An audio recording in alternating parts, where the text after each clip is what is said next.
In this video, I'm going to share with you the 5 keys or the 5 B's to becoming a person of influence in the culture through a strong personal brand. Hey, if you enjoyed this video, hit subscribe and let me know your thoughts down in the comments below. Now, the 5 keys to becoming a person of influence with your personal brand, who is this going to be relevant for? This is coming from a guy who built my first real YouTube channel from 1,000 to 1 million subscribers in 2023 and literally went global with my brand in just 12 months. And since then, I've grown other YouTube channels. I've helped other people build their personal brands over the past couple of years.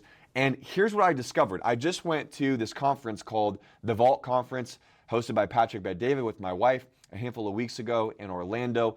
And this is something really special that my wife got to see firsthand. And I'm not saying this to say that I'm really great. I don't even have that big of a business compared to a lot of the people that I was brushing shoulders with at this event. But my wife noticed something very special as I was at this event. Everywhere we went and every conversation that I was in, I was giving away more than I was receiving from other people. In fact, I was going around, I wasn't trying to just get people's contacts, try to sell them something that they didn't need. But in every single conversation that I was in, I was able to be the influencer and not the person influenced. I was able to be the thermostat and set a temperature in every room that I was in, rather than be the thermometer and let the environment shape my energy. And this is what I want to encourage you with. If you want to be somebody, maybe you've been really successful in business, you've grown a really big business, you made a lot of money, but you're looking at your life and looking at what you've built and you're saying, you know what, I want to not just be successful, I want to be influential. I want to be somebody that people want to follow. I want to be somebody that actually can affect change in the culture. And who knows what you might want to do with that. You can do a lot of different things, but you recognize that having a good name and good reputation and being a person of influence is actually more valuable than having a ton of money. Or maybe you're somebody who is young and you're like, you know what, I'm thinking of wanting to do this influencer thing and this content creator thing because I want to affect change for my generation. But how do I do that? How do I actually become somebody worth following? That's what I'm going to share with you right now. I'm actually going to share with you 5 keys that I've discovered from the Bible. There's this chapter in the Bible, Daniel chapter 1. It's about this young man who was actually taken captive from this place. This is his hometown, Judah and Israel. That's where his family and his lineage came from. He and some others were taken captive in this exile in this country called Babylon into this land where the people of that land, they didn't follow the same customs. They didn't have the same heritage. They didn't even worship the same God. And so you have these young men who were taken and put into this place that they completely felt like they were fish out of water. Yet, by the end of the story, you see that these young men were actually incredibly influential in this culture that they really were foreigners and strangers in. And there's a few clues for how they became people of influence that I'm going to share with you right now. So the first key, and again, the 5 B's, the 5 keys, the 5 B's, they're 5 things that you need to be if you want to be a person of influence in the culture. And this first one might get me canceled, but hey, I didn't write this, but I'm seeing it firsthand, and I think it's important for you to recognize if you want to be a person of influence yourself. The first B is actually to be fit. I'm not just talking about mentally fit. I'm not just talking about emotionally fit. I'm talking about you being physically fit. Can I read this scripture for you from the Bible? Look what it says right here. Daniel chapter 1, verse 4. When these young men were being taken into the royal palace to be groomed for service to serve the king in this governmental sector, this is what it says. It says in verse 4, select only strong, healthy, and good-looking young men. Make sure they are well-versed. We'll get to that in a second. You see what it just said? It said, select only strong, healthy, and good-looking young men. Here's what I've discovered, especially, I don't know if you are a Christian or whatever. If you're not, no worries. Just the scripture here is still going to be pretty applicable, and you're going to see how it's relevant, even if you're not a person of faith. But here's what I've discovered. A lot of people will take another scripture, particularly Christians. They'll take this other scripture where it says, man judges the outward appearance, but God judges the heart. And they'll use that and they'll say, you know what, well, God judges my motives. God's the only one who can judge me. How many people have you seen with a tattoo on their body where it says, only God can judge me? You're right. Only God is the ultimate judge. But you missed the first part of that scripture where it says, man judges the outward appearance, but God judges the heart. So some people are so focused on, well, you know what? God knows my motives. They should know my motives. I know my motives. I know my intentions. So it doesn't really matter what other people think about me. Well, if you want to be a person of influence, you better care what other people think about you. And can I tell you something? Your appearance can either work for you or against you. I'll just say this very plainly as somebody who's not just in business, but I also serve as a pastor at a church here in Omaha, Nebraska. Here's what I've discovered. When I go to churches or I'm listening to a sermon and the pastor on stage is literally overflowing out of his pants, like he's literally, like his belly is hanging out over his belt, and he doesn't look kept, and he doesn't have a nice haircut, and he doesn't look like he takes care of himself. I'll tell you what, he can give the best message ever, but there's still something inside of me. You can call me judgmental if you want. I'm just saying I'm looking at the fruit of this person's life. And the fruit of this person's life, their physical appearance, communicates to me that they are not a person of discipline behind the scenes. They can be a great communicator, but man, there's something about them that's like, they clearly give into comfort a lot. Maybe they sleep in too much. Maybe they don't know how to hit the gym, or they haven't hit the gym ever. Or maybe they don't have control over their appetite. And if they don't have control over their appetite or their physical health, how might that bleed into other areas of their life? I'm telling you, this is like, people think this is superficial, but it's just a fact. Your appearance can either work for you or against you. What I like to say too is everything communicates something. If you don't dress well, that communicates something. If you dress in extremely expensive clothes, that communicates something, for better or for worse. If you have yellow teeth, that communicates something. If you have bad breath, that communicates something. Do you want your outward appearance to work for you or against you? Here's the first B. If you want to be a person of influence, you got to take this seriously. Put together a plan, or really just simply ask yourself, does your appearance, does your physical health, does your strength, does the way that you look, does it help you influence the people that you want to reach or not? If not, maybe it's time to change some of those things. Okay, that's the first B. The first B is to be fit. The second B, I'll write it down for you right here. The second B to being a person of influence is to be sharp. If you want to be a person of influence, you got to be educated. You got to continue to want to learn. This is what it says right here. This is the next scripture. It says in verse 4, make sure that they are well versed in every branch of learning, are gifted with knowledge and good judgment, and are suited to serve in the royal palace. You know what's interesting for me as a guy? I'm just going to tell you, as a guy who, I went to college, I studied film, I learned a lot about how to do film, and then I went right into ministry right after that. It wasn't my plan.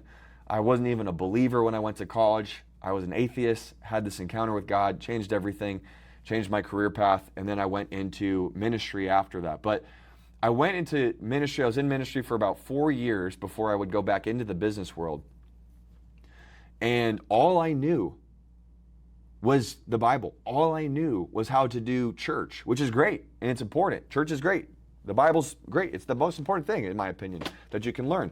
But it's not the only thing that you can learn. But it was all that I knew. And so then I went out into the marketplace and tried to build my own business, and I didn't even know how to actually talk to people.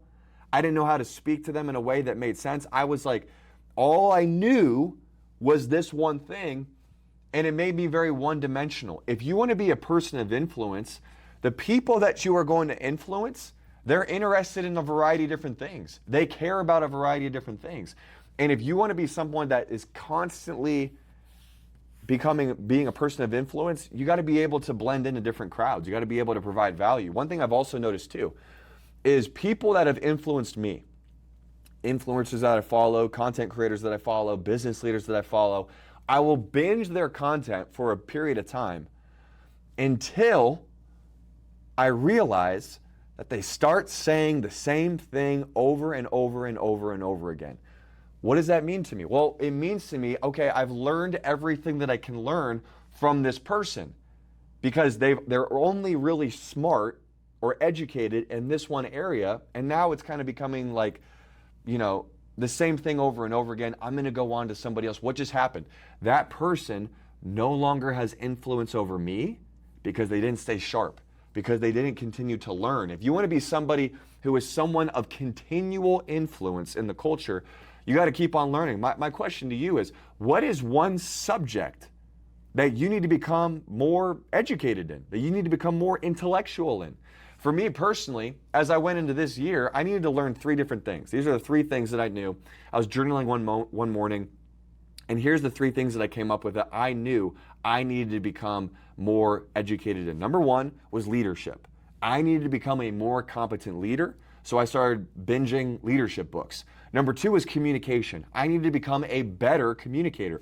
I had already been a communicator for a handful of years, but I needed to learn more. It would be arrogant for me to say that I've hit the lid of my ability to learn even in the craft that I make my money with. And the third thing that I needed to grow in was something that I really didn't fully understand, which is the world of economics and finance. And so I knew that I needed to step into those 3 things and level up on those 3 things. Those 3 things could change this next year. My question to you is, what areas do you need to become sharper in? What things do you need to learn, or do you want to learn, so you can become more well-rounded and you can continue to be a person of influence to the people that you're called to reach? Let's go to number 3. Number 1 was be fit. Number 2 is be sharp. Number 3 is to be engaged.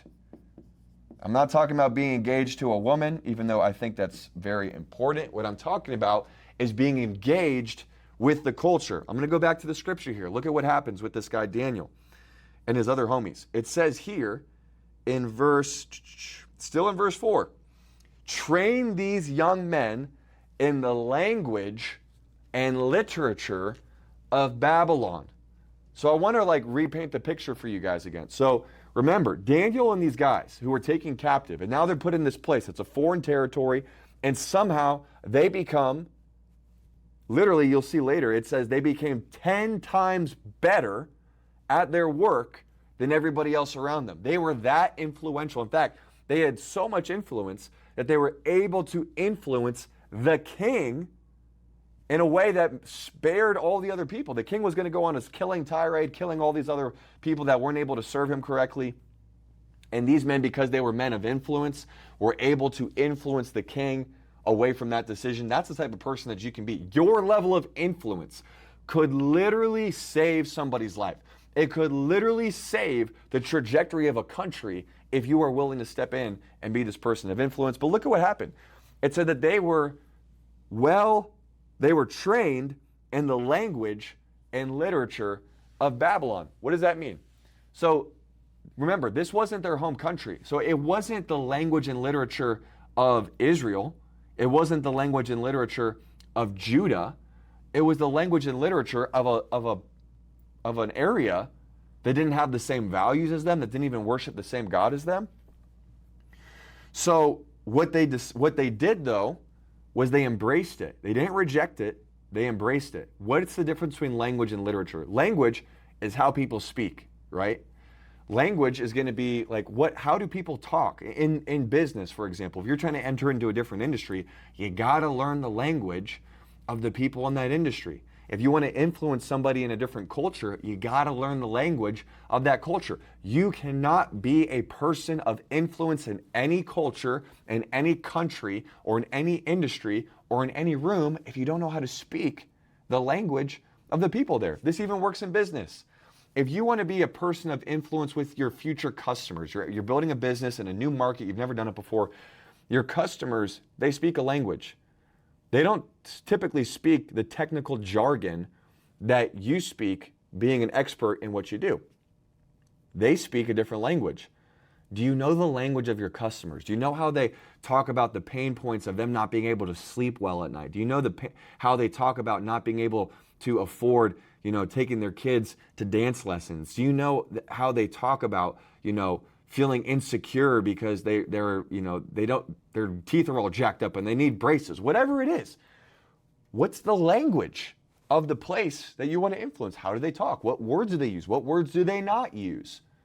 And then the literature. The literature is specifically how that community, those people, what have they consumed before? What are the books they read? What are the movies they watch? Who are the influencers they follow and the content they consume? If you want to be a person of influence, you need to be, engaged in the language of the people you want to reach and the affairs that they care about. This is one of the reasons why I think engaging in politics is actually really important for anybody that wants to be a person of influence. Because a lot of people will say, I don't want to get interested in that. I don't want to be into that. It's divisive. It's confusing. It feels like a distraction. Well, it might to you, but what if it affects the people that you're called to influence? What if it's something that they care about? What if it's something that they talk about? What if it's something that they're constantly consumed with? If you want to be someone who is interesting, you need to be somebody who's interested in the world of the person that you're called to reach. You want to be a person of influence, you need to be engaged in the culture, specifically their culture. Number 4, if you want to be a person of influence, you got to be competent. You got to be good at what you do. There's no other way around it. Like, if you want to be someone who's actually people pay attention to, you got to be good at what you do. I'm going to share a scripture with you about this, and then I'm going to give you a very practical example. It says right here in verse 17, it says, God gave these 4 young men an unusual aptitude for understanding every aspect of literature and wisdom, and God gave Daniel the special ability to interpret the meanings of visions and dreams. Isn't that amazing? Here it is, verse 20. It says, whenever the king consulted them in any matter requiring wisdom and balanced judgment, he found them 10 times more capable than any of the magicians and enchanters in his entire kingdom. 10 times. 10 times more capable. Did you see that? These guys, they didn't just have a great heart. They weren't just nice guys. They were competent. They were good at what they did. They were actually of value. If you want to be somebody that people take seriously, you got to be competent. I just read this study by the Edelman Group. They put out a study about trust in the public square. Did you know that businesses are trusted far more than the government? Did you know that businesses are trusted far more than the media? Did you know that businesses are trusted far more in competency than even NGOs, non-governmental organizations? Why? Because when you run a business, where literally you have to create a product or a service that's good enough for people to actually trade their money for, you got to be good. There's no getting around being, amateur at what you do. You either are good or you're not. And so here's what's amazing is if you focus on developing skills, on upgrading your skills, on providing a great service, on being a person of your word, showing up early, leaving late, getting that job done, getting it done earlier than you're supposed to get it done by, and having a high success rate, this takes work. But guess what? Do you want to be a person of influence? It's going to take work. If you want to be a person of influence, don't just talk, create. Be somebody who actually brings value to the world, to the marketplace. If you can do that, I'm telling you, you're going to be a person of influence. It's like, think about all the people who are like killing it at the top of their game, whether it's like Usain Bolt, the runner, or Jared Leto, the actor, or whoever. Like all these people, like when you're watching an NBA game and they put the camera on all these different people, they're putting the camera on people. You might think, oh, who are they? They're a celebrity. Who cares? You know who cares? The rest of the world. Why? Because they became really competent at what they do, and that makes them interesting and it makes them influential. You want to be a person of influence? Get good. Like, go all in. Become obsessed with the thing that you want to do to serve other people. Finally, number 5, this is where I'm going to lose some of you, okay? If you thought I lost you here, I'm really going to lose you here. The 5th one is be holy. What does this mean? Okay, so for some of you, you're not followers of God, you're not followers of the Bible, that's okay. But let me explain why this is so important. Because you see when in this story, it says in verse 8, Daniel was determined not to defile himself by eating the food and wine given to them by the king. He was determined not to violate his own conscience. He was determined to be set apart. When you read this word holy, that's really what this word means. It means to be set apart, to be different, to be willing to not do what other people are going to do, to be willing to not drink and not do drugs and not, have sex with a ton of people that aren't your spouse.